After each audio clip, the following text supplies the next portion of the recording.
Hey guys, Josh here from Sportitude Running. Today is shoe review time and we're going to be talking all things Brooks Glycerin 21 and comparing it to the Brooks Glycerin 20. Very popular shoe, comes with high expectations for those that have used this franchise over the years. We know it's a high mileage cushion shoe that's targeting that neutral runner. We've seen advancements with this shoe over the years, going from Biomogo midsoles right through to what we have in front of us today, being the nitrogen-infused DNA loft cushioning system. So in all of my shoe reviews, we cover the outsole, talk about the midsole, and discuss the upper, give you all the significant changes that Brooks have made in this new model, which gives you all the information at home to who knows, maybe make this your next shoe purchase. So without further ado, let's get stuck in. Before we jump into the nitty-gritty details on engineering, this shoe, the Glycerin 21, is targeting someone who's looking for ultimate cushioning underneath the body, who's spending plenty of time out on the road. So if you happen to be that person that wants one shoe that's going to be really cushioned and provide plenty of comfort, and you happen to be a neutral foot type, we'd be talking all things Glycerin 21. The other thing too is it's a great shoe for that person who has a shoe rotation going at the current time and is looking for that long distance mileage shoe that's going to cover off those long easy Ks out on the road. So just addressing that neutral discussion, that's the runner who comes down on entry, and as they transition through their mid stance, we don't see too much of a tendency to favor that medial side. If that happens to be you, the Glycerin GTS is the model you should be considering. However, there is a small percentage of runners out there who happen to overpronate and prefer running in neutral shoes. I am one of those runners, and the Glycerin franchise for me is an absolutely great choice. I'd prefer that over the GTS just personally. So with today's review, as I said, we're going to touch on all those changes from Brooks, outsole, midsole, and upper. And yeah, let's get stuck in. Okay, outsole first. So I'll hold up the new 21 and the 20 over here. So as you can see, there's not a lot of change with regards to the overall coverage with outsole. The 21 is marginally wider in regards to the overall platform. Now, not a significant change, but the width on the base of the shoe is more due to the change in stack, which we'll touch on in a second. The biggest change for me is they have used less rubber overall with reference to the total surface area. So with both shoes, they are going to mainly cater for that heel striker. So we have that high performance rubber on that lateral side through here, which is a different compound to the rest of the rubber, which is slightly lighter and softer. So you want that higher abrasive wearing area to have great resilience and coverage for that entry point for your heel strikers. Nothing really has changed with reference to the 20. However, it does come around to more of that centralized entry point, and that's probably going to be better for walkers, to be absolutely honest. So in terms of running performance, I would say the outsole or entry point on the new 21 has been better executed. You can see also there is a couple of little slits of flex grooves that come into play as well. What that'll do is it'll aid in the overall compression of the midsole on entry. So it almost conforms to how hard you hit the ground and adapts to the surface you're running on. So there's a little bit more thought, I suppose you could say, put into the outsole of the new 21.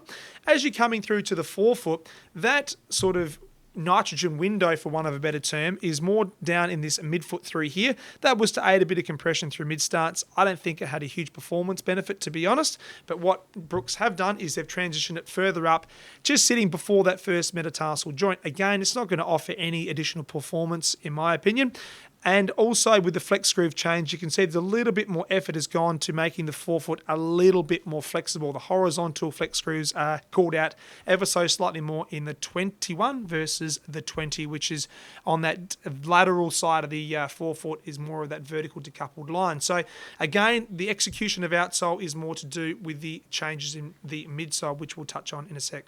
Now to quickly just touch on the upper, because we won't spend too much time here because there hasn't been a significant change in regards to the execution of the upper. Last year we had the air mesh technology, which was on play with the Glycerin 20. In the 21 we have a new warp knit. Now, to be completely honest with you at home, There's not a huge change with regards to the execution of the upper. They both feel almost identical. If anything, I find that the toe box with regards to the new 21 to be slightly deeper. Platform and width across your first, your fifth metatarsal to be almost identical, but it's certainly the volume that I find to be a little bit roomier inside the new 21. As you come back, the tongue itself is not gusseted, which I always find that to be strange when brands don't gusset their tongues. And for me, the reason I say that is because with a gusseted tongue, you do get a slightly better lockdown through the arch. However, if you do spend the time and due diligence with your laces, you should get the appropriate lockdown with your shoe. So again, it's just personal preference. I prefer it, but obviously a lot of runners out there potentially don't. So it's absolutely fine. Just spend the time and get your lockdown right with the laces. Coming back to the heel counter, again, internal heel counter on offer. It probably looks a little bit lower in regards to the overall height of that heel counter. However, it is the same height as the previous model. It's just the walls on the new midsole wrap up a little bit higher around the back of that heel counter. So it is a bit of an optical illusion. With regards to the collar, now, there is a little bit more padding in the 21, and that's that memory foam they insert into this heel collar. The same silky soft, very comfortable lining has been used with the 21 as it was the 20. So that first step in comfort around the back of your heel is so comfortable with Brooks running shoes. I'm yet to find a Brooks running shoe that I don't like the execution of the upper. Nothing different here with Glycerin 21. So in front of me, as I said, we have the new warp knit construction.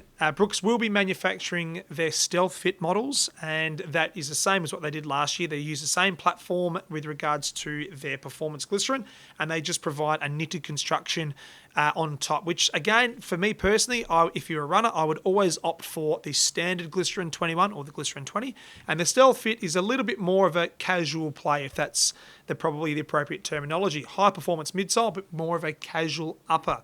The other thing to note as well is the Glycerin 21, just like the 20, two widths available, men's and women's. They have the standard widths, and then there is a broader option available as well. The Stealth Fit only comes in one width, which happens to be standard. Okay, jumping to the midsole part of today's review. Before we talk about the fit, feel, and function, let's just discuss the stats first. 10mm offset, nothing has changed there. Last year we had a 26 in the heel, 16 forefoot. This year we have a 28 heel and 18 forefoot. So do the math, you guessed it. Brooks have bumped up this midsole by 2mm. So increasing the stack. They then addressed obviously making it broader, which we did touch on in today's outsole part of the review. So making the shoe broader underneath, increasing the stack height is going to make the shoe more stable and more cushioned. Still using the same execution of midsole technology. That's DNA Loft version 3, and it is the exact same compound. Sometimes brands will use the same midsole and put the same badge on it, but there is different fits and feels. With regards to this midsole, it is the same compound, but it does run differently because it's on a slightly broader platform and higher stack height. Just touching on a couple of those sort of key feature changes, the actual midsole is executed on more of a convex shape with regards to the heel on the lateral side of the heel in comparison to last year where it was a little bit more concave with its construction. So the compression was more in and around this decoupled line which runs on the lateral side of this shoe through here. But this year, that decoupled line comes a little bit closer towards the foot, so offering more of that convex setup underneath, which is going to help store that energy that gets absorbed in this DNA Loft version 3 midsole, which will then aid in a smoother transition through mid-starts, which in theory and practically make a slightly more responsive toe-off as well. When we're talking about energy loss within midsoles, you never have a 1-for-1 ratio where you capture the same amount of energy that comes through the shoe as you do when you release. It's more about what percentage of energy are we losing. So with this nitrogen-infused midsole, the DNA Loft version 3, it's more reducing the waste, so actually attaining as much of that energy as you possibly can. That's why it doesn't feel as squishy and soft on the foot. It is a more resilient foam. It is designed to go for more kilometers, and that's certainly been the case with Brooks for a number of years. It is one of their biggest points of difference. They do make arguably some of the most durable running shoes in the market, and it's more around the execution and performance of their midsoles, and that is exactly the same with the Glycerin 21. I just want to touch on the overall fit and feel as well. For me, the cushioning, while I said it's not the squishiest shoe on the market, it does feel soft straight out the box in comparison to the 20. You have to put in a few runs in the 20 to get them to adjust and you to acclimatise to that new padding, where the 21 was really comfortable and really consistent straight out of the box. And I think that's a credit to Brooks as well. While a few more runs in the Glycerin 20, you have to soften that midsole up, it's still consistent, and that's the same thing with the 21.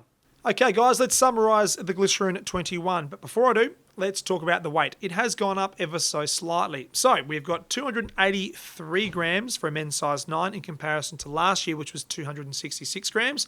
The ladies is 258 to 238 grams last year. So there is an increase in overall weight, but that's to be expected. The midsole has gone up in stack height, and the offering in regards to the overall platform is marginally broader. So there is a little bit more in regards to overall materials in this shoe. It doesn't run heavy. It's still significantly less than that 300 gram sort of benchmark we call in that high mileage cushion category. So it still feels light. It still performs light. It's just a slightly heavier shoe than last year. But you should get more kilometres out of it in overall mileage, which is a positive.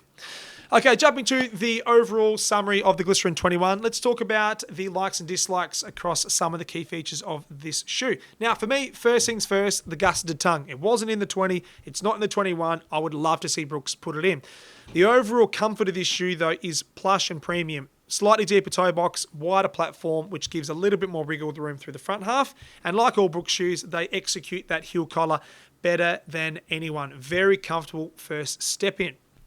Moving to the midsole now. Now, no surprises. I love the increased stack height. Going up 2 millimeters doesn't seem much. However, what that does is it provides a slightly plusher feel on first entry, and you don't have to necessarily run this shoe in as such, where we found that was the case with the previous Glycerin 20. A few Ks into this shoe, it softened up nicely. This feels fresh and ready to go straight out of the box. The only criticism, which is more of a compromise, I should say, that yes, the stack height has gone up, but it just adds a little bit of weight.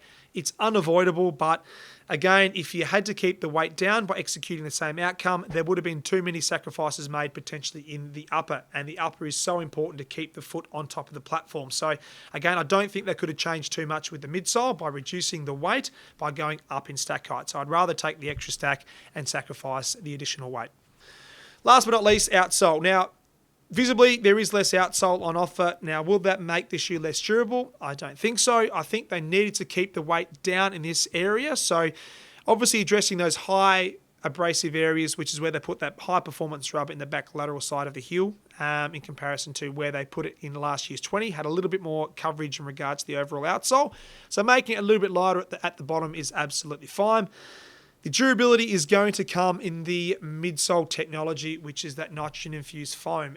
It is a durable foam, and therefore you can sacrifice a little bit of outsole coverage with regards to performance in that part of the shoe. So there you have it, guys. That is my quick wrap on the Glycerin 21. If you've been using your Nimbus franchise, your Mizuno Wave Skies, or your Vomeros from Nike, just to name a few, you could be considering the Glycerin 21. So very consistent model, very consistent brand. Brooks have established themselves as an absolute contender globally with what they produce in the running shoe market. And the Glycerin 21 is a test to the engineers at Brooks. The midsole is high performing, very resilient, very soft, very plush, and I like what they have done. If you've got any questions about the 21, drop it in the comment section below. If you've been a 20 wearer, let us know what you liked and disliked about that shoe. Maybe we have some similar feels on how this shoe performed, and I hope that the 21 will meet all of your expectations, as I believe it will. Thanks for watching, guys. If you haven't subscribed to our channel, hit the red button, stay notified, and we'll keep doing these shoe reviews for you, the running community all over the world. And until next time, stay safe, be kind to one another, happy running, and we'll see you out the road. Take care.